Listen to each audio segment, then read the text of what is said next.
agora, vou mostrar uma etapa muito importante para vocês, que é a ganache. Não é uma ganache específica para recheio, como a gente fez anteriormente, mas sim é uma ganache para blindagem.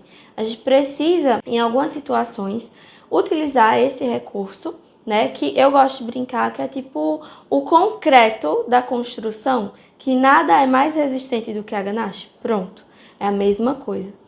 Ela vai nos ajudar tanto a estruturar o bolo em casos de emergência, como também nivelar essa superfície quando a gente precisar cobrir com a pasta americana, tá? Ninguém quer um bolo todo cheio de imperfeições. Então a gente usa o recurso da ganache para nivelar e deixar tudo bem lisinho. Só que, além de servir para nivelar a superfície, também vai servir para adquirir resistência. Então, quando algum bolo estiver dando algum problema, quando algum recheio que você percebeu que não dá mais tempo, né, de corrigir e ele está ali fora do ponto, você pode fazer uma cinta de contenção com essa ganache. Ela vai ajudar também quando um cliente pedir algum bolo de última hora. Ou então você, sei lá, aconteceu um imprevisto, não pôde montar o bolo, ele ficar as 12 horas ali montado na geladeira, você pode utilizar esse recurso para deixar esse bolo mais resistente. Então, assim, vai servir para várias situações. E aí, com a experiência aqui no ateliê, foi como eu percebi que a ganache vai servir como nossa melhor amiga, né? Além de ajudar na pasta americana, também vai ser um grande aliado nos bolos decorados com chantilly, tá? Então, é muito simples essa receita. A gente vai precisar de 1 kg de chocolate meio amargo. Ah, Sara, mas se eu quiser fazer com chocolate branco, dá problema? Não, pode ser, não tem problema. A única coisa que você precisa se atentar é que, quando for para recheio, você vai dar preferência ao chocolate nobre, porque ele é muito mais saboroso. Mas quando for para ganachear, né, para blindar, dar mais resistência, agregar mais resistência ao seu bolo, você vai dar preferência a utilizar a cobertura fracionada, tá? Essa vai ser a diferenciação que você vai utilizar. Eu, particularmente, prefiro trabalhar ou com a cobertura fracionada meio amarga, ou com a cobertura fracionada sabor chocolate branco. Porque eu não gosto de utilizar a cobertura fracionada com sabor ao leite. Porque o ao leite ele é mais doce, então vai acabar deixando o nosso bolo um pouquinho mais enjoado. Então, por esse motivo, eu dou preferência ou para o meio amargo ou para o chocolate branco, tá? Vai separar a sua cobertura fracionada do sabor que você preferir. Aqui eu tenho 1 kg. Pode ser em lascas, pode ser em gotas, vende aquelas gotas maiores, né? É bem mais prático de trabalhar com ela, mas também pode ser em barra, não tem problema. A única coisa que você tem que se atentar é se é cobertura fracionada ou se é chocolate nobre. Ah, Sara, mas eu só tenho chocolate nobre e eu preciso fazer essa ganache, o que é que eu faço? Aí você tem que passar por um processo de temperagem desse chocolate.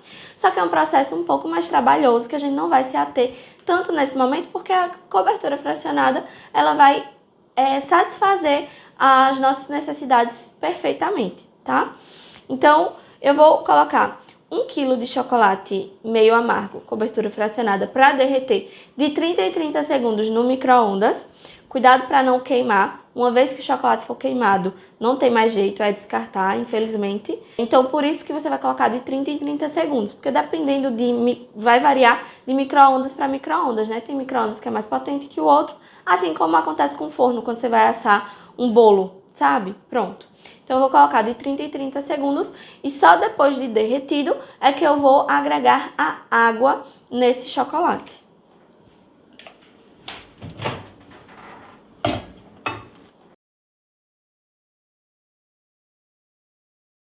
Com o nosso chocolate já derretido, ó, aí sim eu vou adicionar 100 ml de água, tá?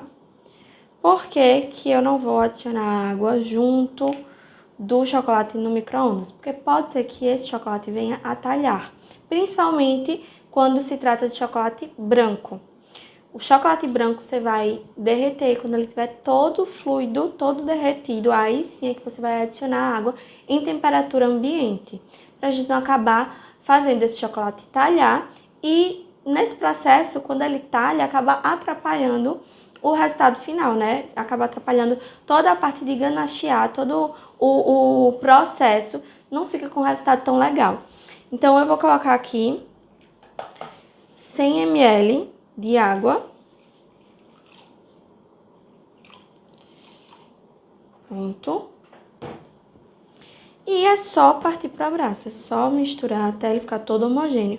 No primeiro momento, ele vai ficar meio com aspecto meio estranho, porque a gordura do chocolate ela acaba tendo uma certa repulsa à água, né, ao líquido. Mas é só continuar misturando que ele vai ficar completamente homogêneo. Feito isso, agora a gente vai deixar essa ganache descansar por umas 2 horas. Então é importante você aguardar esse tempo de cristalização, né? Esse tempo de descanso dessa ganache, para ele ficar com a textura um pouco mais firme, porque tá bem viscoso aqui, ela tá bem fluida. Só que se eu for aplicar isso nesse ponto no bolo, vai acabar dificultando, né? Vai fazer muita sujeira, não vai ser legal.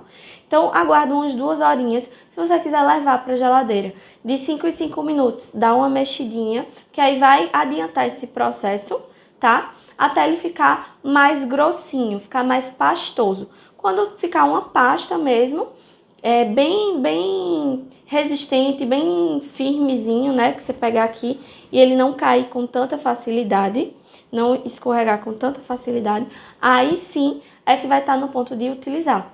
E aí essa ganache eu vou poder utilizar para fazer cinta de contenção, para cobrir o bolo, tanto para fazer ganache cake, se você quiser, ou para blindar um bolo de pasta americana, blindar um bolo de chantininho em uma situação que for necessária. Normalmente, quando o cliente me avisa que vai viajar com o bolo por umas 2 horas, mais ou menos, ou até mais tempo de viagem, eu sempre coloco essa ganache para blindar esse bolo antes de cobrir com chantininho, tá? Então, é uma segurança a mais que a gente vai ter, tanto no transporte do cliente, como se nós mesmos fôssemos transportar.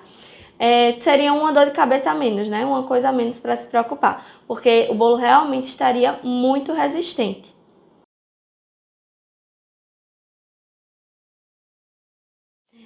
Temos aqui o nosso bolo, ele já ficou mais de 12 horas montado na geladeira, então ele já tá super resistente. O recheio não teve nenhum problema, estava no ponto correto. Então você tem sempre que analisar todos esses fatores. A massa descansou? Descansou. O recheio tá no ponto correto? Tá no ponto correto. Prensei o bolo, ficou 12 horas prensado na geladeira? Massa. Seguindo todos esses processos, muito dificilmente você vai ter algum tipo de dor de cabeça com esse bolo. Pode acontecer alguma coisa diferente? Pode acontecer, só que aí vai depender de como você executar todas essas etapas. Então aqui a gente vai ter uma diferença de processo se você for fazer um bolo de chantininho ou se você for fazer um bolo de pasta americana. Fazendo o bolo de chantininho vai estruturar nesse momento. Fazendo um bolo de pasta americana, você vai estruturar só lá no finalzinho, depois que ele for ganacheado, depois que tiver sido coberto com pasta, aí sim é que você vai estruturar. O que você precisa ter em mente é, um bolo de chantininho, ele não vai ter nada mais resistente do que ele ao seu redor. Não vai ter uma ganache, só realmente se você colocar, se você optar por ter mais essa segurança. Só que no cotidiano a gente não costuma fazer essa blindagem dele no bolo de chantininho. Então, para não passar por um esforço muito grande, não acabar prejudicando, né, esse bolo e ele rachando onde não deveria, a gente vai aplicar esse caninho ainda com ele prensado, certo? Então, eu vou abrir o plástico que a gente colocou para proteger. E o que a gente vai ter que observar é, esse bolo vai receber um peso em cima dele, certo? Um bolo de altura dupla receberia outro bolo do mesmo diâmetro em cima dele. Então, se esse bolo aqui de baixo ele tem 20 centímetros, O outro bolo teria 20 centímetros também. Seria um bolo de andar, mas de mesmo diâmetro. Um bolo de andar convencional, se esse daqui é um de 20 centímetros, o de cima seria de 15 centímetros. Existe uma regra de diferença de tamanho de um bolo para outro? Não. Mas esteticamente falando, o que fica melhor é uma variação de 5 a 10 centímetros no máximo de diferença de um bolo para o outro. Então, eu tendo um bolo de 20 centímetros aqui, eu não iria colocar em cima um bolo de 5 centímetros de diâmetro. Não. Eu vou colocar aí um de 15 centímetros, um de 11 centímetros, mais ou menos. Se fosse um bolo de 25 centímetros aqui embaixo, né, tivesse um diâmetro maior, eu iria colocar um bolo de 15 centímetros em cima, ou então um de 20 centímetros, poderia ser, mas nunca uma diferença maior que 10 centímetros, nem menor que 5 centímetros, porque na lateral a gente vai ter um resultado melhor seguindo esse padrão, tá? Então, uma variação de 5 a 10 centímetros de diferença de um diâmetro para o outro em bolos de andar. Independente se for de chantilly ou de pasta americana, esteticamente falando, a gente vai ter um resultado melhor dessa forma.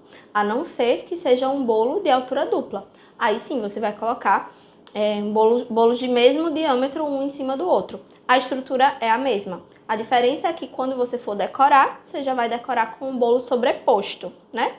Mas um bolo de andar normal, primeiro você decora um, depois você decora o outro, certo? Então, o que é que a gente vai fazer? Eu vou distribuir esses caninhos como se fossem pilares. Imagina uma casa, um apartamento, um prédio, certo? Imagina um prédio. Ele tem os pilares e tem as vigas, tem a laje, porque assim a carga de cima vai sendo distribuída aos pouquinhos até chegar no solo. Imagina um prédio sem estrutura nenhuma. Ele não, no primeiro vento que batesse, ele não ia aguentar esse impacto. Até mesmo um muro, quando você vai construir, você precisa colocar um pilar de uma distância a outra para garantir que esses tijolos eles fiquem amarradinhos e eles não caiam nem para o lado nem para o outro, certo? E aguente algum tipo de esforço que seja feito diretamente nele. Então, a mesma lógica vai ser utilizada para um bolo de andar. Imagina que é uma casa e essa casa ela tem 4 paredes e a gente precisa bater uma laje, colocar uma laje em cima dessas 4 paredes.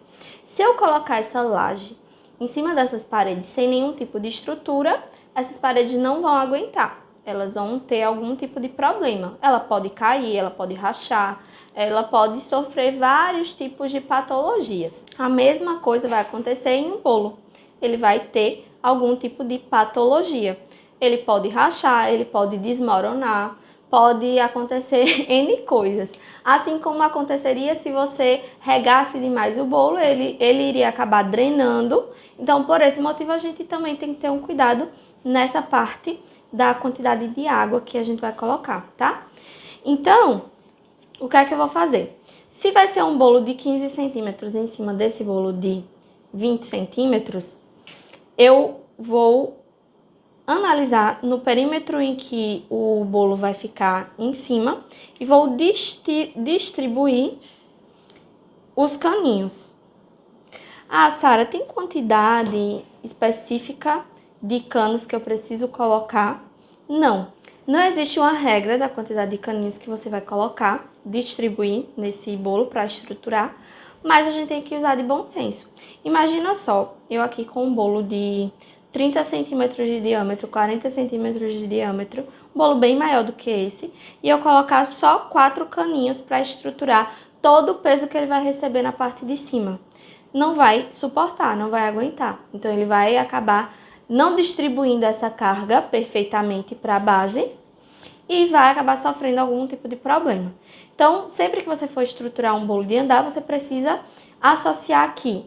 Existe uma carga aqui na parte de cima, que ela não pode atingir o bolo de baixo. Ela precisa ser distribuída uniformemente, como se fosse uma cadeira. Imagina uma cadeira de 3 pernas. Se você sentar na cadeira de 3 pernas e pender para um lado que não tem a outra perna, você vai cair. Se pender para o outro lado, você também vai cair. Então, a gente precisa analisar todas as possibilidades e prevenir qualquer tipo de problema que venha a acontecer. Então, sejam 4 caninhos, 5 caninhos, 6 caninhos, tudo vai depender do tamanho do bolo de baixo e da carga que o bolo de cima vai ter. A gente só precisa garantir que a carga seja distribuída uniformemente. Se fosse um bolo de 30 centímetros aqui, eu iria distribuir só 4 caninhos? Não, porque esse bolo daqui, ele iria estar aqui em cima, ó. E ele ia ser muito mais pesado do que um bolo de 15 centímetros. E eu precisaria colocar aqui uns 6 caninhos, 7 caninhos, 8 caninhos, dependendo se vai ser um bolo de 3 andares, de 4 andares. Tudo vai depender do projeto do bolo, tá? Mas o que você precisa ter em vista eu preciso distribuir essa carga uniformemente e garantir que esse caninho é que vai receber o peso do bolo de cima e não o bolo de baixo que vai acabar recebendo todo esse peso, certo? Tendo isso em vista, vamos voltar para o nosso bolo aqui. O primeiro passo para um bolo de chantininho seria eu colocar o primeiro cano, ó, e garantir que ele chegou até a base. Garantiu que ele chegou até a base? Você vai pegar uma canetinha e vai marcar um pouco mais acima da altura do bolo. Isso sendo uma decoração de chantininho. Por que que precisa ser acima do tamanho do bolo?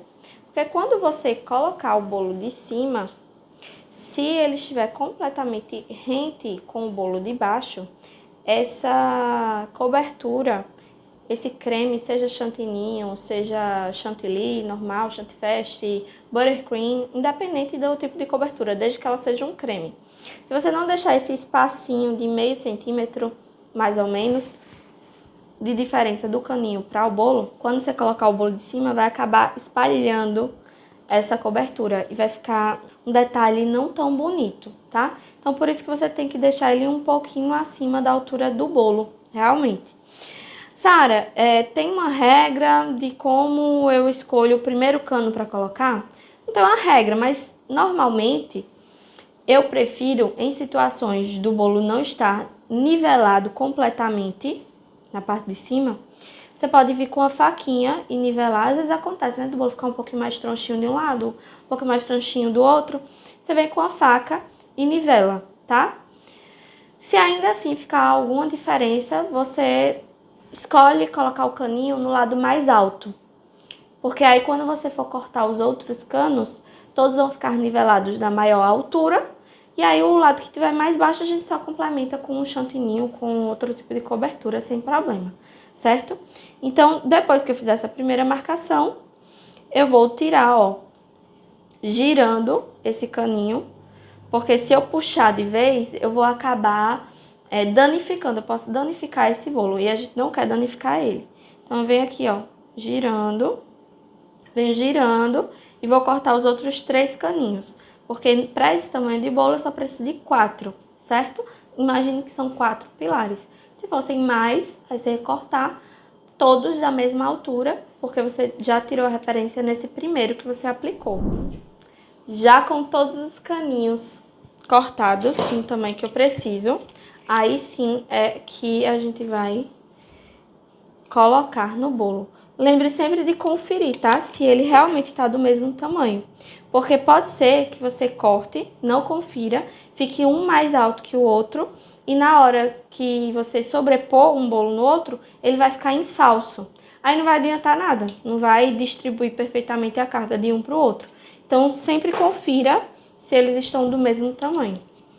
E aí, é só colocar. Vê também se você tá colocando ele retinho, porque se ele ficar troncho também, não vai adiantar nada. Ele realmente precisa ficar perfeito para distribuir sem nenhum problema a carga de um para o outro, tá? O que eu gosto de fazer depois disso, só por garantia, para ver se ele tá retinho. Eu vou pegar um cake board para conferir se ele tá todo na mesma altura. tá perfeitinho. Se não tivesse na mesma altura, quando eu colocasse esforço de um lado ou de outro, ele ia ficar bambo. Mas aqui, quando eu coloco o esforço, ele tá bem firme, certo? Então, já dá pra gente continuar. Feito isso, é só decorar. Como é um bolo de chantininho, aí sim eu vou tirar essa cinta e vou decorar tanto o bolo de cima como o bolo de baixo. Outro detalhe que vocês podem se atentar é que esse caninho mais grossinho, ele pode ser substituído por um caninho um pouco mais fino, tá? Nesse caso que eu só vou sobrepor um bolo de 15 centímetros aqui em cima, é um bolo leve, não vai receber uma carga muito alta. Então, a gente pode, ao invés de usar esse, que é mais grosso, usar esse que é mais fininho. Outra coisa também, além de utilizar esse cano de estruturação, que normalmente você vai encontrar em loja de confeitaria, né? E vai pedir, eu quero cano de estruturar bolo. Aí pode ser que você encontre ele mais fininho, pode ser que você encontre ele mais grossinho. Se não tiver, também uma opção um pouco mais em conta é o cano de pega-balão. Ele vai ter essa mesma espessura, ele vai ter esse mesmo diâmetro, só que ele é bem mais em conta, mas eu não indico para bolos pesados. Só indico para bolos que sejam mais leves, tá? No máximo, sobrepor um bolo de 15 centímetros, mas a partir de 20 centímetros, realmente eu indico que use esse caninho mais grossinho. Ele é mais resistente e aí evita você ter qualquer tipo de dor de cabeça posteriormente. E vamos pro tão aguardado chantininho. Eu vou mostrar para vocês a receita que eu utilizo do chantininho. É um chantininho estabilizado, ele é bem mais resistente do que um chantininho comum. E a gente vai precisar fazer o mise en place, né? Separar todos os ingredientes. E a gente vai precisar principalmente peneirar todos os ingredientes. Então eu vou vir aqui com o bowl da batedeira, minha peneira, e vou começar pelos secos. Primeiro, 20 gramas de glacê real. E é muito importante peneirar o glacê real porque ele vem com alguns gruminhos. E esses gruminhos, ó, eles não vão se desmanchar no final e vão acabar interferindo na textura do nosso chantininho. Então, você não vai utilizar esses gruminhos, descarta ele. Pra gente peneirar o leite em pó, preferencialmente leite ninho, porque é chantininho. 90 gramas, tá? Para essa receita. Depois que peneirar, vê que ele também fica com vários gruminhos. E a gente não vai colocar isso na nossa receita, porque ele não vai se desmanchar e vai acabar atrapalhando o resultado final. E agora sim eu vou vir com o chantilly. Esse chantilly aqui, ele já estava há 12 horas na geladeira. Eu vou colocar 500 ml desse chantilly. O chantilly que eu costumo utilizar é o chantilly Amélia. Gosto bastante do resultado que eu tenho com ele. Mas você pode utilizar qualquer outra marca, tá? O da Flashman também é muito bom. Principalmente o Amélia Supreme, que ele tem um gostinho de baunilha. Fica maravilhoso. E ele é um pouco mais resistente do que outras marcas que vocês podem encontrar no mercado. O Flashman ainda é mais resistente do que esse Amélia, tá? Mas qualquer outro tipo de chantilly você pode utilizar, desde que ele esteja gelado há pelo menos 12 horas. Então, normalmente você compra hoje e vai utilizar amanhã, porque ele já vai ter um tempo que vai estar refrigerado e a gente vai garantir que ele vai atingir o ponto dele. O que pode acontecer quando você comprar, normalmente você encontra ele em temperatura ambiente. Se você não respeitar esse tempo de resfriamento dele, ele não vai atingir o ponto. Ou pode dar o falso ponto, tá? Aí você vai ter problemas posteriormente quando estiver cobrindo esse bolo com essa cobertura. Então, respeita esse tempo de resfriamento. Se você morar em uma cidade muito quente, você pode colocar o bowl da batedeira no congelador por uns 5 minutinhos antes de começar a fazer esse processo, só para garantir que ele vai atingir a temperatura ideal, certo? Mas normalmente você não vai ter problema com essa cobertura, ele é muito tranquilo. Então, para esse chantininho ficar estabilizado, além do glacê real que eu adicionei, além do leite em pó, do chantilly, eu vou adicionar 8 gramas de emulsificante. E é justamente esse emulsificante que vai trazer essa estabilidade para a nossa cobertura. Depois de depositar todos os ingredientes no bol da batedeira, antes de bater de fato, você vai dar uma leve misturada, só para garantir que todos os ingredientes sejam batidos e não fiquem grudados no fundo, né, do bol da batedeira. E aí sim, você vai levar para bater na velocidade mais alta da sua batedeira. Sara, não tenho batedeira planetária. Posso usar a batedeira de mão? Pode. Você vai ter o mesmo resultado do bolo, do chantininho? Não. Vai dar errado? Também não, vai dar certo. Só que assim que puder, faça um investimento numa batedeira planetária, porque é uma ferramenta de trabalho que vai facilitar todo esse processo, tá? E o chantininho, até se você quiser bater no liquidificador, você consegue. Não fica o mesmo resultado, mas dá pra quebrar um galho, tá? Então, eu vou colocar na velocidade mais alta da minha batedeira. E você vai observar que ele vai dar o ponto muito rápido. Em 3 minutinhos na velocidade alta, ele já vai dar o ponto do buraco, né? Que você vai perceber que vai ficar um furo. Vou mostrar pra vocês de pertinho. E aí, é a partir desse ponto que a gente vai hidratar e conseguir chegar na textura perfeita. Então, eu vou ligar aqui, vou deixar na velocidade mais alta.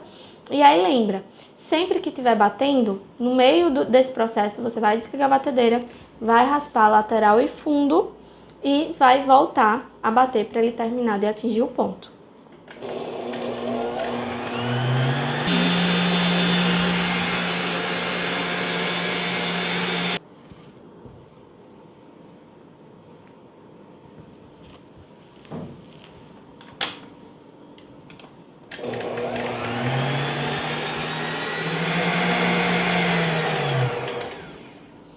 Ó, depois que você desligar a batedeira, ficar um furo no meio, né? O globo da batedeira não deixar o conteúdo misturado com o conteúdo que tá grudado na parede do bol, aí sim ele tá no ponto.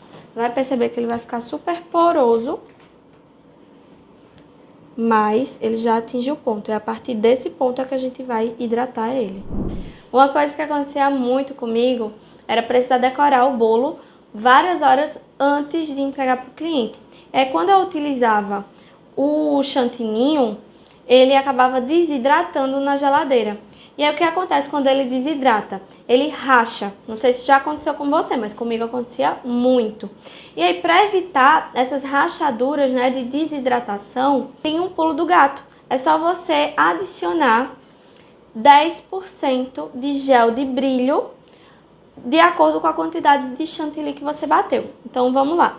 Se você bateu 500 ml de chantilly, fez 500 ml de chantininho, quando você dá o ponto, antes de hidratar e deixar ele na textura perfeita para cobrir o bolo, você vai adicionar 50 gramas de gel de brilho. Aquele gel para papel de arroz, sabe? Pronto, esse gelzinho, se você chegar numa loja de confeitaria perguntando gel de brilho, facilmente você vai encontrar. E aí, esse aditivo que você vai colocar nessa receita vai evitar que o chantininho desidrate quando estiver na geladeira e você não vai sofrer mais com esse problema de rachadura, certo? Então, é uma dica muito boa. Hoje eu não trabalho tanto com o chantininho, eu uso mais o chantifest, que eu também vou mostrar para vocês como trabalhar com ele. Mas, para quem não tem acesso ao chantifest, não encontra ou não se adapta à forma de trabalhar, porque ele realmente tem uma textura um pouco mais diferente na hora de alisar o bolo, de espatular, essa saída de adicionar o gel de brilho é uma ótima alternativa, porque assim você evita qualquer tipo de problema de desidratação e que qualquer rachadura que possa ocorrer por conta da geladeira. Feito isso, depois de adicionar o meu gel de brilho, antes de hidratar o chantininho, é só você misturar com a mão mesmo, com a espátula. Se quiser voltar rapidinho para a batedeira, para dar essa homogeneizada, né, no chantininho. Depois de adicionar o gel de brilho, pode fazer também, mas rapidinho você consegue fazer na mão. Aí você vai separar a quantidade de chantininho que você vai utilizar para cobrir esse bolo. Pode ser esses meio litro, pode ser 1 litro, se você quiser bater 2 receitas de uma vez, não tem problema, tá? Mas eu sempre gosto de hidratar somente a quantidade que eu vou utilizar para decorar o bolo, porque assim a gente evita de perder um ponto posteriormente, certo? Então, você vai vir e vai porcionar a quantidade de chantininho que você vai utilizar. E detalhe, quando você não for mais utilizar o chantininho, seja hidratado, seja ainda faltando hidratar, você vai pegar o saquinho para evitar que ele crie película. Então, você pode ser um saquinho plástico assim, pode ser filme plástico também. O importante é que ele fique em contato com o chantininho. Você não vai deixar ele assim, ó. Não, porque assim vai ter ar. E esse ar vai criar película, ele vai ficar cheio de gruminho. Na hora de alisar, vai ficar feio, porque não vai ficar completamente liso. Então, você vem aqui, ó, e deixa ele completamente em contato com o que restar. Ou no depósito que você guardar, ou no bol da batedeira, se você ainda for utilizar, certo? Você vai deixar ele aqui no cantinho. E esse que você tirou para hidratar, a gente pode hidratar de algumas formas. Aqui eu costumo utilizar água. Então, eu gosto de colocar no borrifador, porque eu vou aplicando aos pouquinhos. Mas, se você quiser hidratar também com o leite condensado, vai dar o resultado da mesma forma. A única diferença é que a água, ela é muito mais barata do que o leite condensado e ela também não vai adicionar sabor, não vai deixar mais doce. Já se você hidratar o chantininho com leite condensado, esse chantininho vai acabar ficando um pouquinho mais doce. Nada extraordinário, não é significativo, mas além disso, vai ser um pouco mais caro. Então, entre o leite condensado e a água, eu sempre prefiro hidratar com água. Você dá algumas borrifadinhas e vai misturando, ó, pra frente e pra trás e sempre raspando lateral e fundo. Esse processo acontece porque a gente precisa tirar toda essa porosidade, ó. Observa que ele tá super poroso aqui. A gente precisa tirar toda essa porosidade que ficou depois de ter batido, depois de ter atingido o ponto. Então, a gente precisa deixar ele lisinho, parecendo um veludo. O processo hidratando com água ou com leite condensado vai ser o mesmo, tá? Então, você ia misturar até ele começar a ficar lisinho, parecendo um veludo, sem ter essa porosidade. Só que o que vai acontecer? Existe uma diferença entre você hidratar o chantininho, se você for utilizar ele na cor branca, puro, sem nenhum tipo de colorização, ou se você vai adicionar corante. Então, se você for fazer um chantininho colorido, azul, vermelho, qualquer cor que seja, se você for adicionar corante, você precisa, antes de hidratar ou com leite condensado ou com a água, colocar o corante.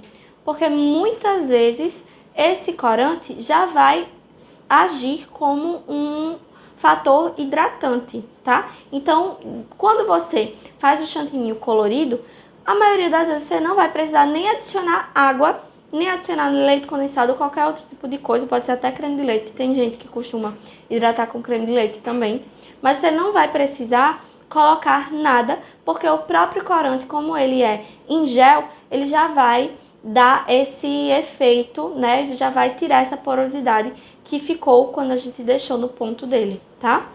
Então, aqui, a gente vai encontrar dois tipos de ponto. O ponto de bico e o ponto para espatular. O ponto de bico, ele vai ser mais ou menos assim, ó. Ele vai estar super firme. Quando você pega, ele não cai, certo? Já o ponto de espatular, ele vai ficar um pouquinho mais brilhosinho. Então, eu vou colocar mais água e vou só com a força mecânica do meu braço, hidratando, misturando até ele ficar mais lisinho. Aí, ele vai dar o ponto de espátula. Esse ponto daqui, ele já vai estar no ponto de espatular. Você pode observar que ele tá lisinho, ó. Quando eu passo a espátula assim, ele já fica lisinho e sem porosidade. Quando você fizer esse processo de alisar ele e ele ainda estiver poroso, é porque ainda não chegou no ponto, tá? O importante é que ele esteja liso, não esteja com porosidade, mas ainda assim firme, para quando você levantar, ele não caia, tá? Então, é importante observar essa questão do ponto, tanto de bico como de espátula, porque é justamente nessa etapa que você pode ter dificuldade na hora de alisar o seu bolo ou decorar com o trabalho de bico.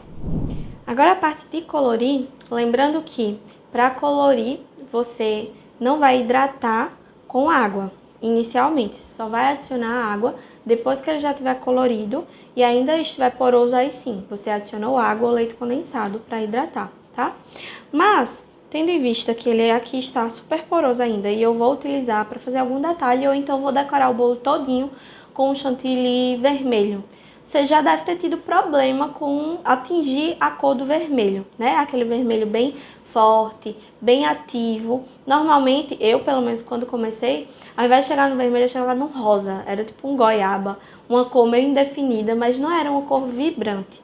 Então, a gente tem algumas técnicas, alguns pulinhos de gato, né? Algumas diquinhas que vocês podem utilizar aí para contornar essa situação e deixar um vermelho ainda mais vibrante, ou um azul marinho super forte, ou até mesmo um preto, bem preto, tá?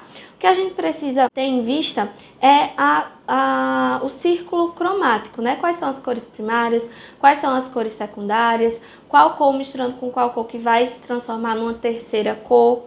Então, essas informações vocês também vão encontrar na apostila, tá? Mas aqui eu vou mostrar para vocês um dos mais difíceis que é atingir. É um azul super forte e um vermelho super vermelho. Então, eu vou começar fazendo o azul. Vou utilizar o corante azul marinho. E vocês vão perceber que, mesmo colocando em grande quantidade, ele não vai ficar um azul muito chamativo. Tipo, um azul marinho bem azul marinho. Tipo azul royal, sabe? Ele não vai atingir, ele vai ficar mais clarinho. E qual é o segredo da gente atingir esse azul super forte? A gente precisa colocar em grande quantidade de uma vez só.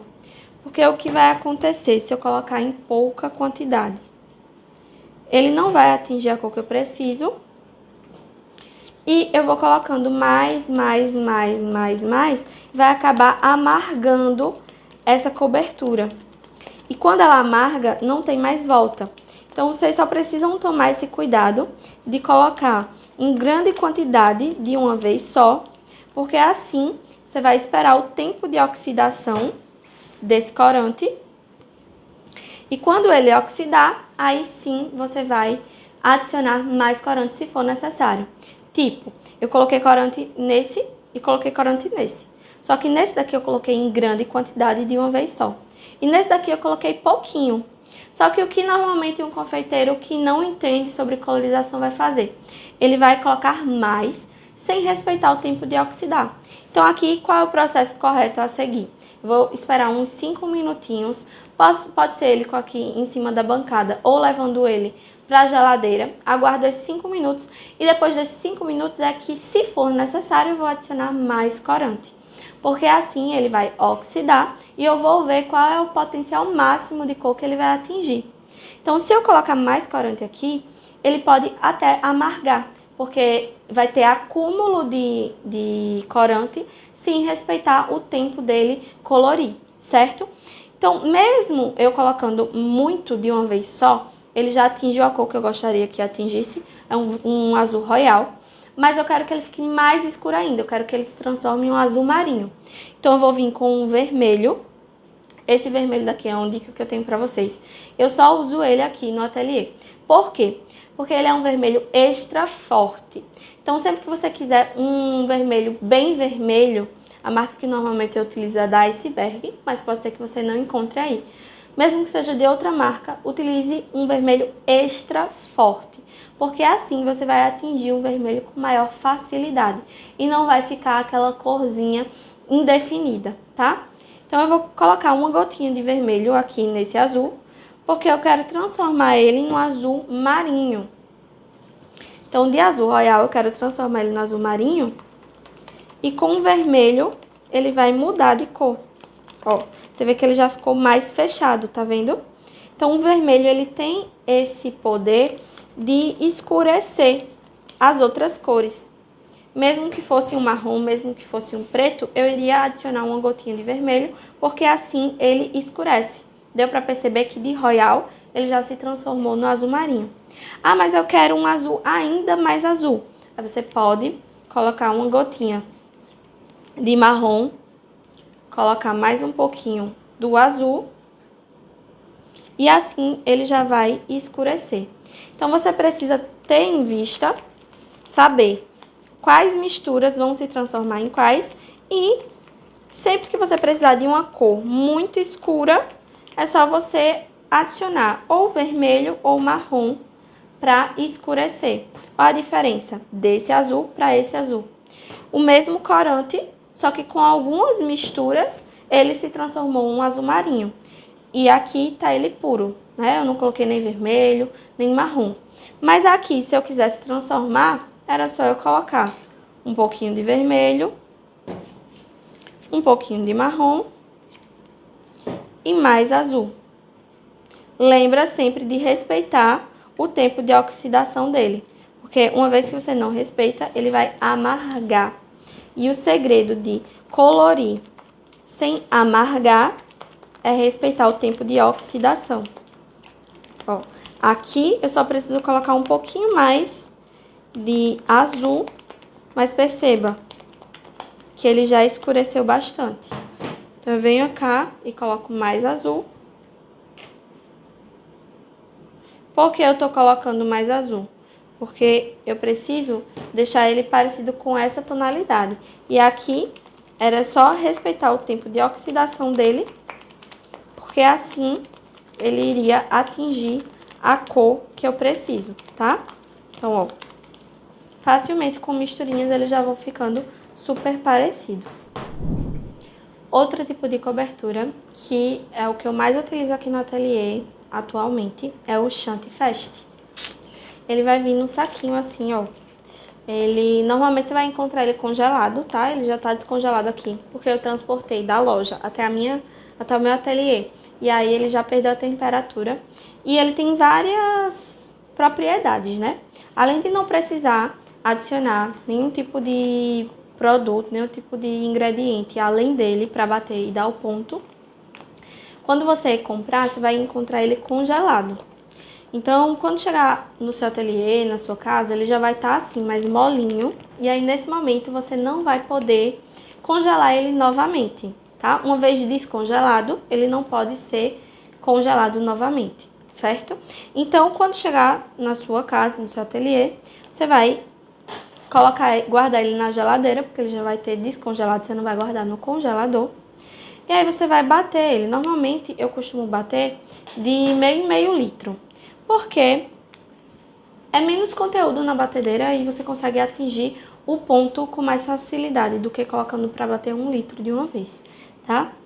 Então, cuidado para na hora de bater ele não estar com cristais de gelo, porque uma vez que você for bater e que ele ainda estiver com cristal de gelo, ele vai dar um falso ponto. E aí, dando um falso ponto, você vai ter problema posteriormente na hora de decorar o bolo. Diferente do chantininho, você vai bater ele na velocidade de média para baixa, tá? O chantininho, você bateu na velocidade alta, então você precisa deixar na velocidade de média para baixa, vai depender da sua batedeira, tá? Normalmente na batedeira Arno, na Oster, é na velocidade de 2 a 4. O que é interessante se atentar é que o chantininho, ele vai ficar super poroso. O Chantifest, ele já vai dar o ponto que você precisa, você não vai ter que hidratar. Então, quanto menos ar for incorporado nele, melhor, porque ele não vai ficar super poroso, ele tem que terminar já um veludinho super liso. Então, eu vou colocar aqui na velocidade média. E ele vai bater por mais ou menos de 5 a 8 minutos.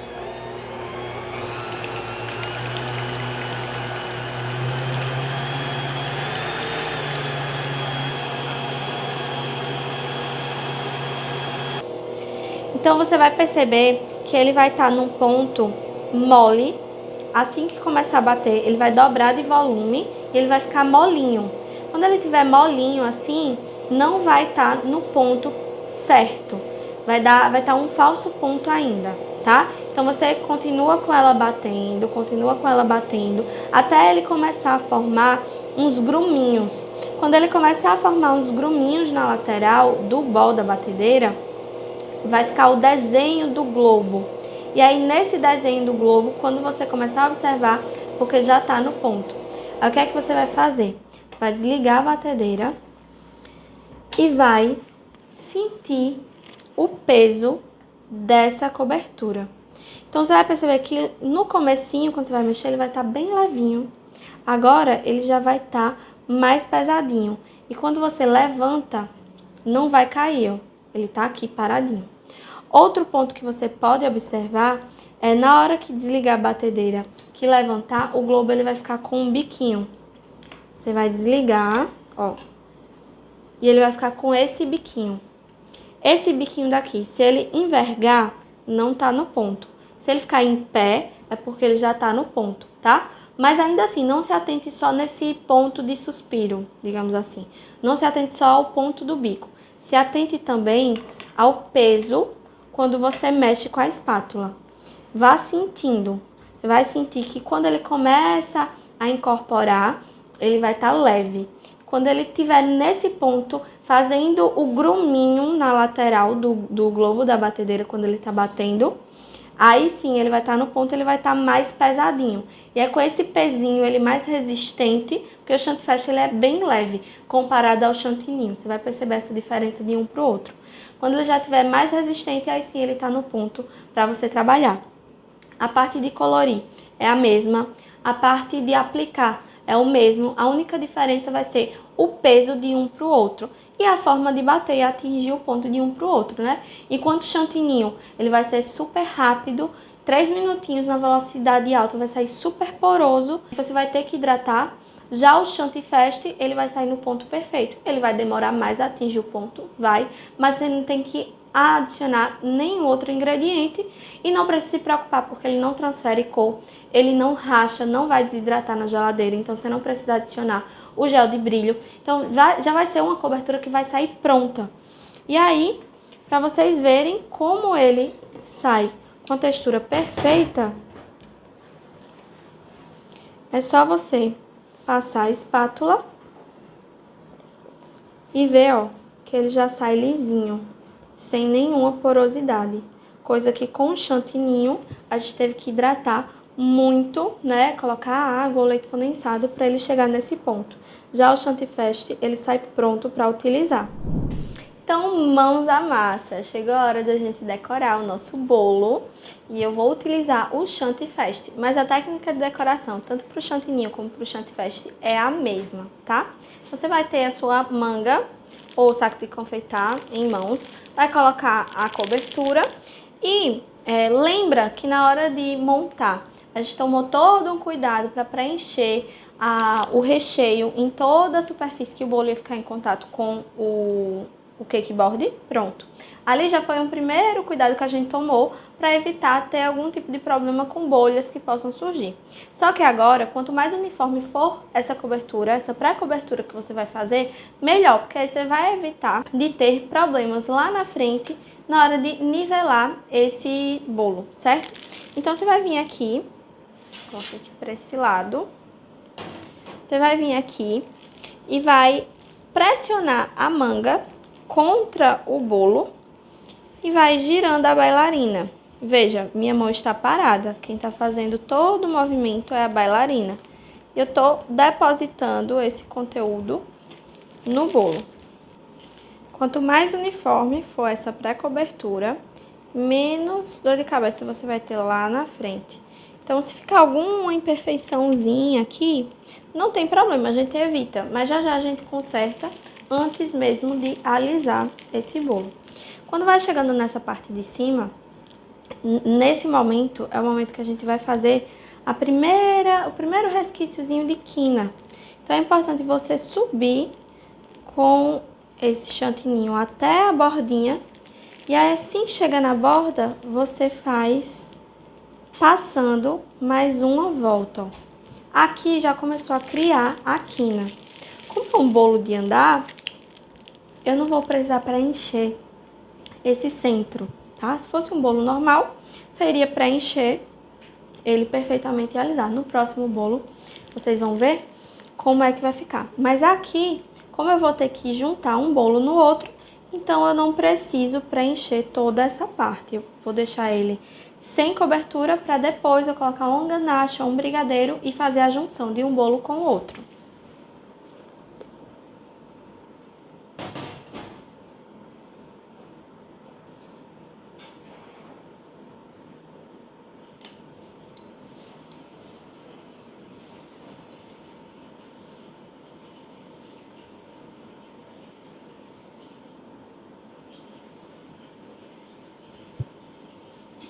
Com a espátula, você vai vir uniformizando toda brechinha, cobrindo qualquer brechinha que possa ter restado.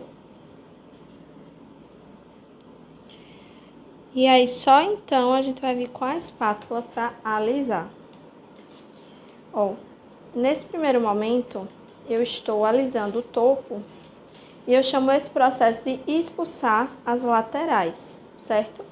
Porque eu vou pegar todo o conteúdo que tem aqui na parte de cima e ele vai expulsando. E é nesse momento que a gente começa a criar a nossa quina, certo? Então, já com todos os buraquinhos cobertos, a gente vai espatular. Com a espátula alisadora em mãos, você tem que prestar atenção no ângulo de abertura dela, tá? Você vai posicionar ela na vertical. E aí, o que vai acontecer muitas vezes é você deixar ela aberta demais, ela vai retirar o conteúdo, ou você vai deixar ela fechada demais e ela não vai alisar. Então, você precisa deixar ela no ângulo intermediário. Qual é esse ângulo intermediário que eu gosto de associar? É o ângulo de 45 graus. Então, você não vai deixar ela nem totalmente aberta, nem totalmente fechada, tá? Não é nem ângulo de 90 graus, nem ângulo de 0 graus, digamos assim. É 45 graus, é um ângulo intermediário. E é nesse momento que o seu braço, se você estiver sentada, vai ficar apoiado na bancada, ou se você estiver em pé, ele vai ficar apoiado no seu corpo, tá? Na sua cintura. Encosta o seu braço para ele ficar preso. Ele não vai fazer nenhum movimento. Você vai posicionar no ângulo de 45 graus e o que vai fazer o movimento é a bailarina. Então, ela que vai fazer todo o movimento. Deixa essa bailarina aí dançar. E o seu braço vai ficar aqui paradinho. Então, ó, outro detalhe que você precisa se atentar, além de deixar no ângulo de 45 graus, é se essa base vai estar encostando no cakeboard. Perceba que ele vai fazer um barulhinho raspando, ó. Esse barulhinho raspando é porque toda essa base está passando pela superfície do cakeboard. Então, o que acontece muitas vezes quando você está alisando é você deixar ela inclinadinha, ó. Você vai deixar ela com a base completamente encostada no cakeboard, porque se ela estiver inclinada assim, vai virar um cone. E a gente não quer um bolo em formato de cone, a gente quer um bolo reto. Então, tanto esse ângulo na vertical é importante, como esse ângulo aqui da base vai ser importante, tá? Então, você vai vir aqui, ó, com o seu braço parado e vai alisando. E assim ele já vai ficando retinho. Onde tiver faltando, você vai e complementa.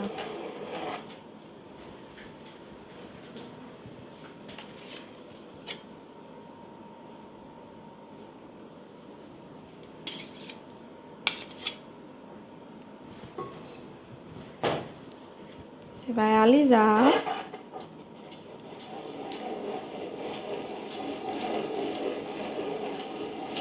E ele já vai uniformizando, ó. Então, se você deixar ela inclinada, vai virar um cone esse bolo. Já aconteceu com você, porque comigo acontecia muito, né? Do bolo ficar ou um cone pra cima ou um cone pra baixo. Então, tome cuidado nesses dois detalhes, no ângulo da espátula e na inclinação dela, pra ela ficar lisinha.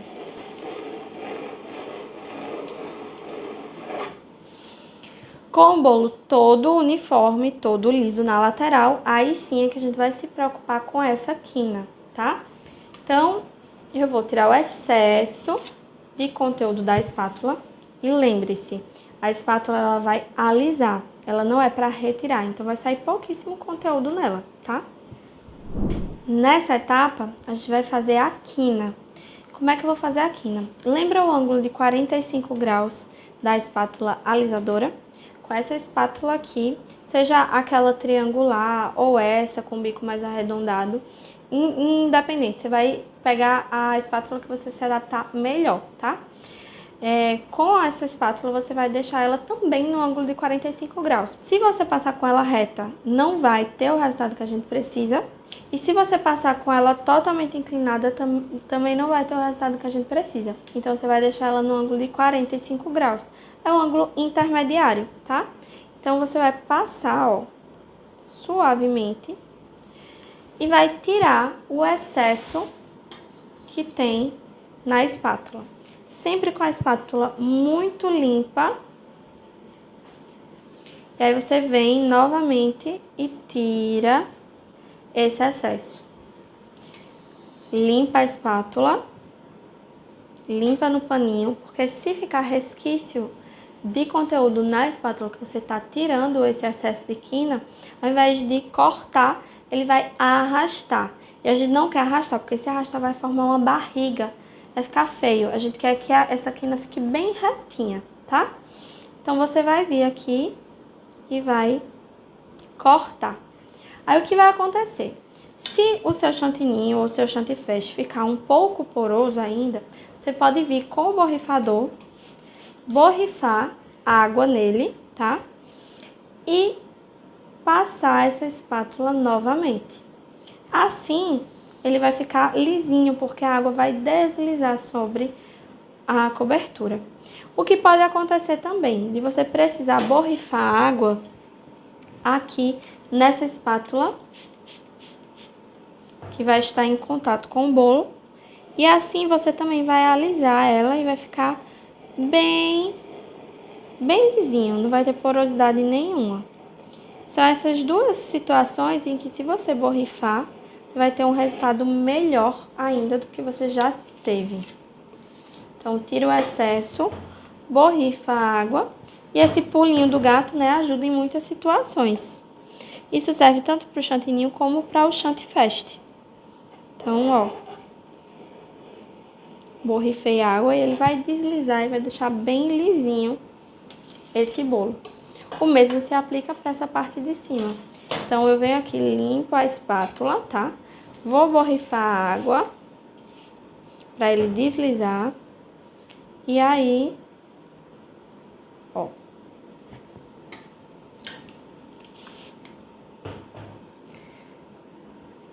E assim é que a gente faz a quina de um bolo. Conforme você vai alisando, vai tendo uma quina perfeita. Vai alisando, borrifando.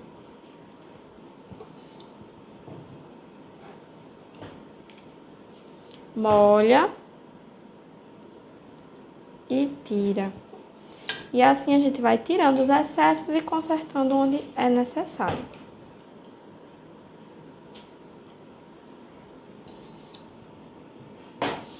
Para finalizar, se ainda assim for necessário você passar mais uma vez a espátula, depois de já ter quinado, você pode passar e qualquer coisa você conserta a quina novamente. Então, vem aqui só para dar um acabamento.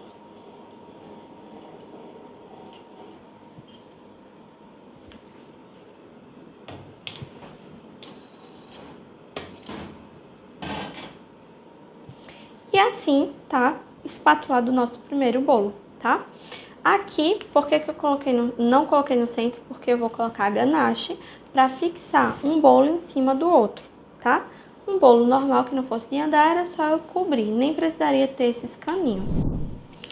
Bolo decorado. Então, agora a gente vai fazer a parte da aplicação do stencil, né? Aplicar stencil em bolo de pasta americana é completamente diferente do que aplicar stencil no bolo com buttercream e do que aplicar o stencil no bolo decorado com chantilly ou com chantifeste. Por quê? Tanto o buttercream, que quando vai para a geladeira ele fica durinho, né? Você pode tocar e não acontece nada com ele. Como a pasta americana, que por si só já é sequinha, né? Não borra, não mancha nem nada.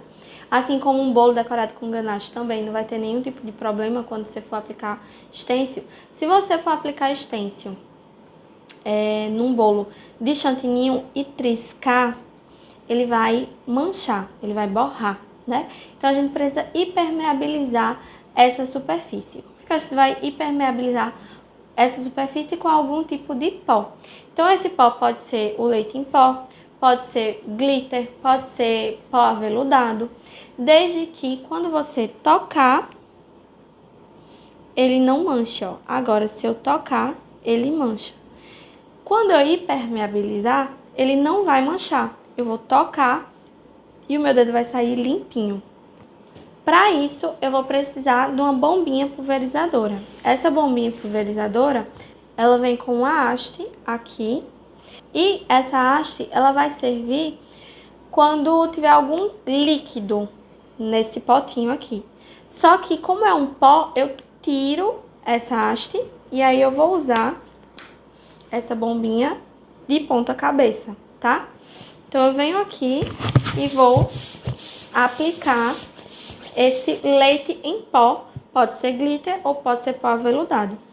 Quando ela entupir, você dá umas batidinhas e aí, ó, aplica o suficiente até ele estar impermeabilizado, para quando você tocar, ele não manchar, certo? Você vai fazer isso no bolo todo.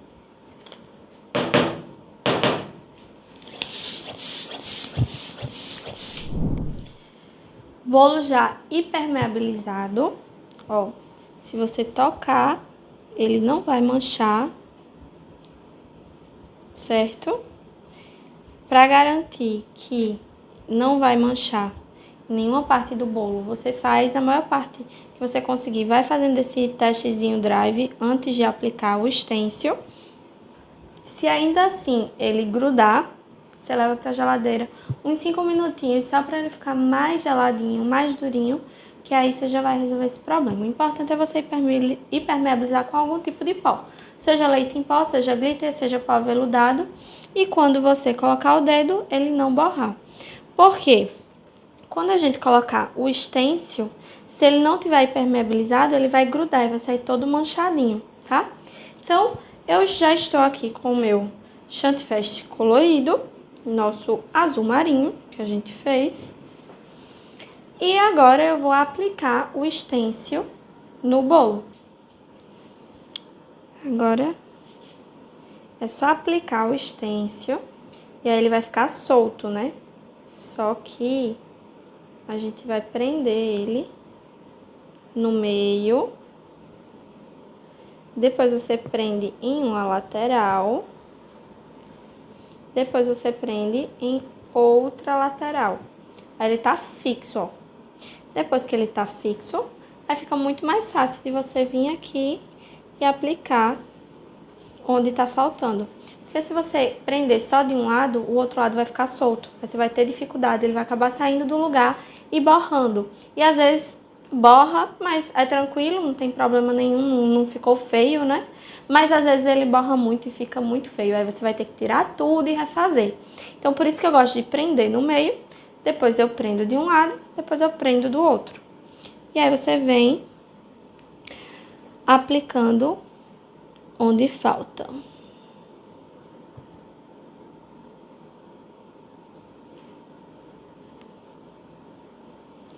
Vai aplicando com a mão super leve. Isso aqui você poderia estar fazendo com a espátula, aquela que a gente usou para fazer a quina. Pode ser a mesma espátula. Eu gosto de fazer com a espátula de silicone porque ela é bem maleável. Então eu acho melhor. Mas poderia fazer com a outra sem problema algum. E depois de espalhar, você vem com a espátula alisadora e uniformiza, né? Tira todo o excesso que tem. Passa mais uma vez. E aí a gente vai e tira. E vê se deu bom. Deu bom sim. E a gente vai fazer até cobrir todo o perímetro do bolo. Ai, Sara, preciso lavar o stencil para usar novamente? Não necessariamente. Se ele borrar muito a parte de trás, aí sim precisa. Mas, se você for mudar de cor também, precisa você lavar, porque senão vai interferir uma cor na outra, tá? Mas como a gente tá fazendo com uma cor apenas, então eu não preciso.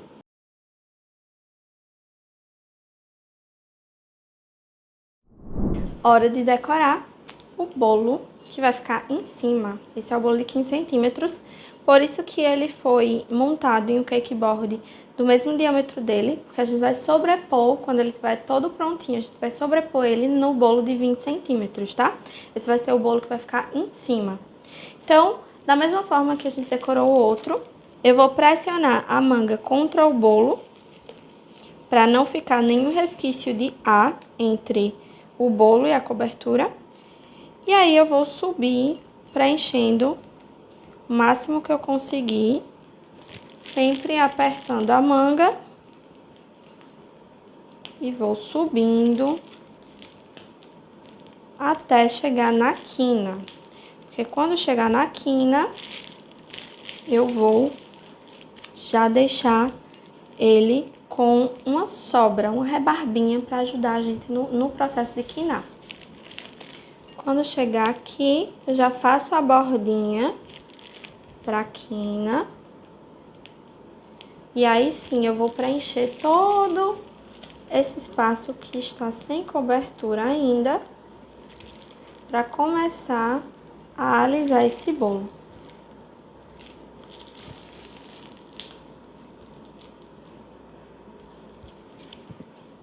Eu venho com a minha espátula e vou uniformizando essa superfície. E aí lembra, meu braço sempre preso ao meu corpo, a espátula no ângulo de 45 graus, eu nem vou deixar ela completamente reta, nem completamente encostada no bolo, porque eu não vou conseguir alisar dessa forma. Então eu deixo ela no ângulo de 45 graus, um ângulo fictício, só para você entender que ele fica intermediário, ela fica inclinada, fica na diagonal. E aí, ó, quem vai fazer todo o movimento é a bailarina. Nesse momento, o que vai acontecer? Eu estou alisando a superfície e esse conteúdo que está em excesso aqui em cima, ele vai para a lateral. Então, acontece o movimento de expulsar a lateral. Então, venho aqui expulsando as laterais, expulsando esse conteúdo para a lateral do bolo.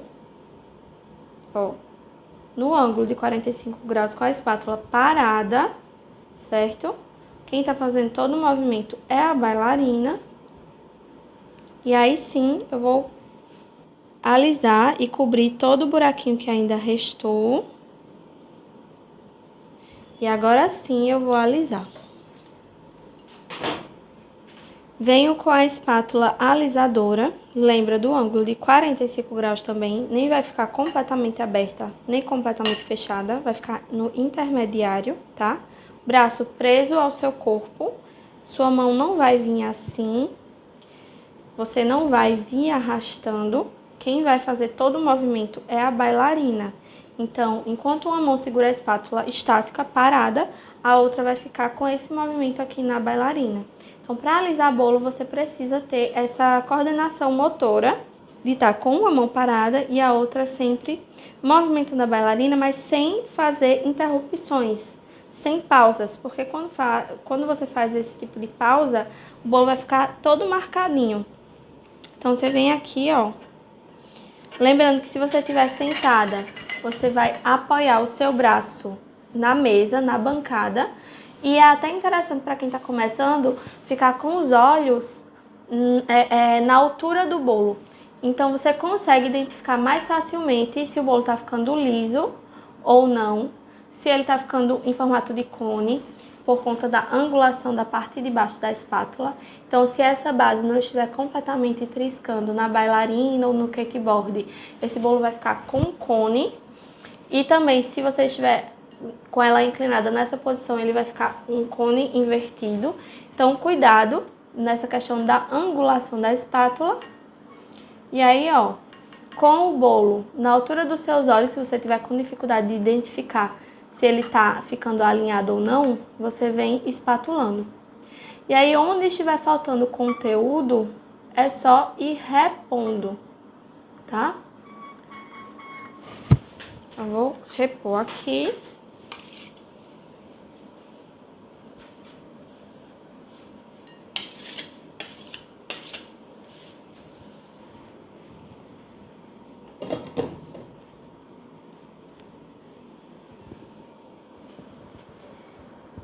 Reaplico aqui para preencher as imperfeições.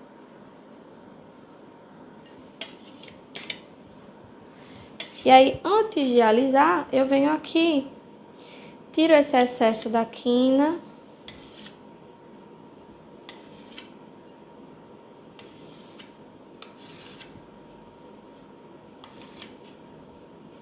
Aí sim, eu expulso a lateral novamente, para criar essa protuberância aqui na lateral e a gente conseguir ir alisando e já formando essa quina. E não ter tanta dor de cabeça na hora de quinar. Então, venho aqui, expulso a lateral novamente. E aí sim eu vou alisar para deixar ele retinho na lateral. Eu venho novamente com um ângulo de 45 graus, com o meu bracinho preso, ou no meu corpo, ou na bancada, se eu estiver sentada. Você vai prender o seu braço dessa forma e vai alisar, tá? Pode ser sentada ou em pé.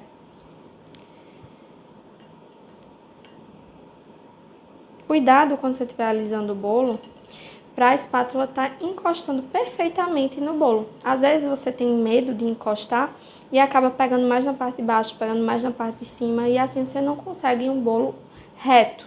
Então, se tiver dificuldade, você também pode ir para uma parede que tem algum tipo de azulejo, alguma coisa reta, porque aí você fica com os olhos no nível do bolo e aí você consegue associar o nivelamento do bolo ao nivelamento daquela reta que está na sua frente. Então, fica mais fácil, se você tiver algum tipo de dificuldade em identificar se ele está ficando reto ou não, deixar o bolo para decorar próximo de algo que seja reto, porque aí você vai comparando se ele está reto ou não, tá? Aí você vai alisando até ele ficar todo uniforme.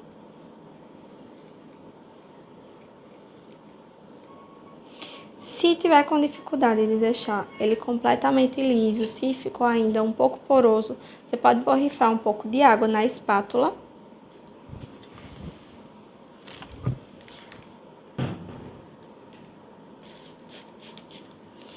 E aí, quando você for alisar,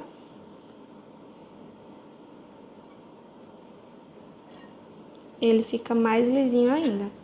Nessa parte de cima, na hora de fazer a quina, da mesma forma. Você pode molhar a espátula. E aí, na hora de fazer a quina, ele já vai alisando. Você vem e alisa. Tira o excesso de conteúdo que tem na espátula e corta novamente. Tira o excesso de conteúdo que tem na espátula e corta novamente.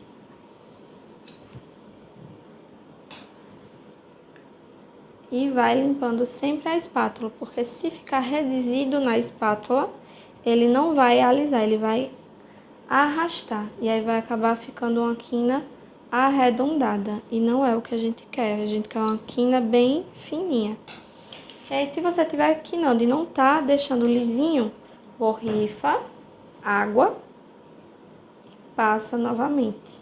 Que aí ele vai ficar bem mais lisinho do que ficaria se não tivesse a água.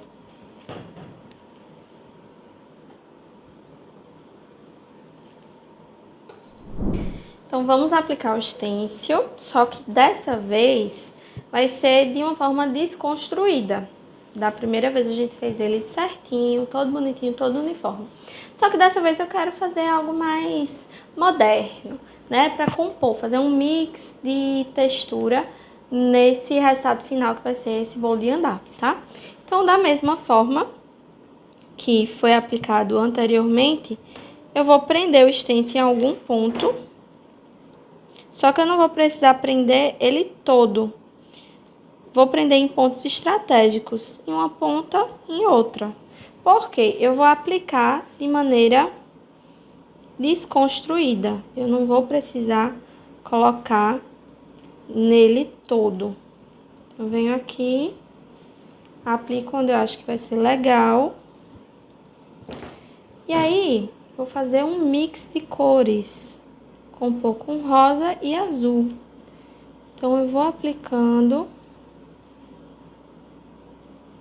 Você vai aplicando conforme você vai achando que vai ficar legal. Não tem muita regra, não.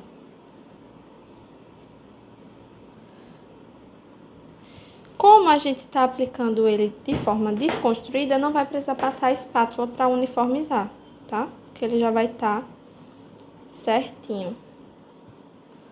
Então, eu venho aqui, ó, e tiro. E aí, ele vai ficar mescladinho, tá? Então, eu vou fazer isso no resto do bolo.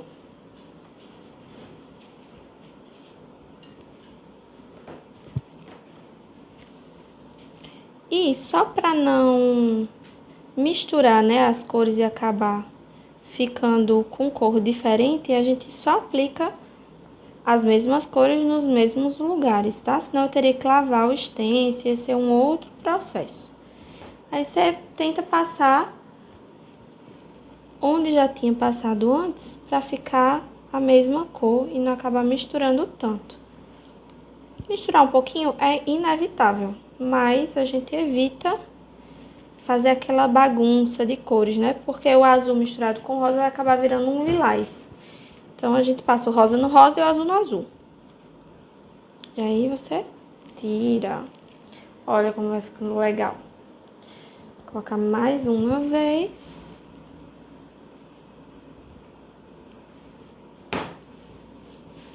Rosa no rosa.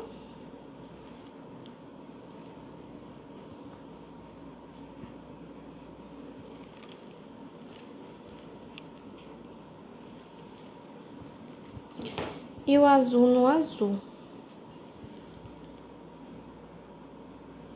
E assim você vai brincando com o seu bolo. Não tem regra. O interessante é você saber trabalhar com as ferramentas, porque assim você vai decorar qualquer tipo de bolo. Vai ter sua assinatura, né? Sua característica. Olha só. E assim já está pronto o nosso segundo bolo. Agora vamos sobrepor. Bolos decorados. Agora nós vamos para a hora mais tensa da confeiteira, que é a hora de sobrepor um bolo no outro. Mas o que a gente precisa ter em vista é que eu não posso simplesmente colocar um bolo em cima do outro sem nada para grudar. Então, eu acho mais seguro do que brigadeiro usar ganache, mas se você quiser usar brigadeiro, pode usar tranquilamente, que vai dar certo, tá? Então, por isso que eu deixei esse espaço sem cobertura, porque eu vou fazer a junção de um bolo no outro e vou colocar ganache para isso. Aquela ganache que a gente fez é essa daqui, que a gente fez com água. Ela já tá, ó, numa textura pastosa, tá vendo? Assim que foi feita, ela tinha ficado bem fluida, bem líquida, mas ó como ela já tá bem durinha. Depois de várias horas, eu precisei derreter um pouquinho no micro-ondas para ele voltar essa textura, né? Porque ela já tinha endurecido completamente, já tinha cristalizado. E aí, depois que você aplica, você vai vir com a sua espátula. Eu costumo chamar essa espátula de colher de pedreiro. É bem parecida. Você pode utilizar tanto essa como essa para decorar o bolo, né? Fazer a quina, fazer a parte de cima. Mas na hora de sobrepor, principalmente nessa situação, de um bolo de 15 centímetros para um bolo de 20, eu prefiro fazer com essa daqui. Então, você vai ter, junto com você, 2 palitos de churrasco. E aí, você vai escolher qual é a parte de trás do bolo. Para mim, a parte de trás vai ser essa. E onde eu terminei de espatular, tem uma marquinha aqui. A parte mais feinha do bolo você deixa para ser a parte de trás. Então, vamos posicionar. Vou colocar os 2 palitos. E aí, venho empurrando esse bolo de baixo, tá? Porque ele precisa desgrudar. Com muito cuidado, você vai girando a bailarina e posicionando ele. E aqui, ó, quando você já consegue encostar, você vem e encaixa a espátula. Encaixou a espátula, você encontra o seu apoio, certo? Ó, tô com ele bem apoiado aqui.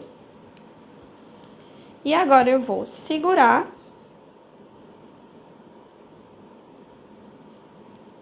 Apoia bem. Deixa eu ajeitar aqui. Pronto. Vou segurar nos 2 palitos e venho com esse bolo aqui, ó. Posiciono, desço um lado, seguro com o palito pra ter apoio, tá? Aí eu vou tirando essa espátula e vou descendo aqui. E assim você consegue ter uma sobreposição perfeita.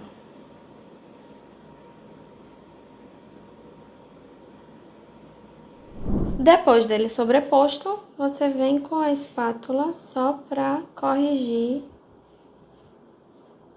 o furinho que a gente precisou fazer.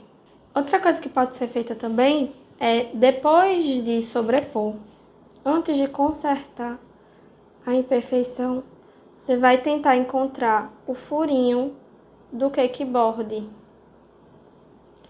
para fazer mais uma junção do bolo de baixo com o bolo de cima. E aí, quando você encontrar, você vai, ó, descer o palito. E aí, você vai com o borrifador consertando onde precisa, para esconder esse palito. E aí, você vai ter mais segurança ainda, porque vai ter a ganache e vai ter um palito atravessando um bolo e outro, certo? E esse foi o resultado final da nossa aula. Espero que vocês tenham gostado. Ficou um bolo lindo, né, gente? Vamos combinar. Espero que vocês tenham achado essa aula mais que adorável, porque foi feita com todo o coração para vocês. Aqui eu finalizei com as flores de açúcar, um mix de galhos secos, flores naturais e flores de açúcar. E esse foi o resultado final. Até a próxima!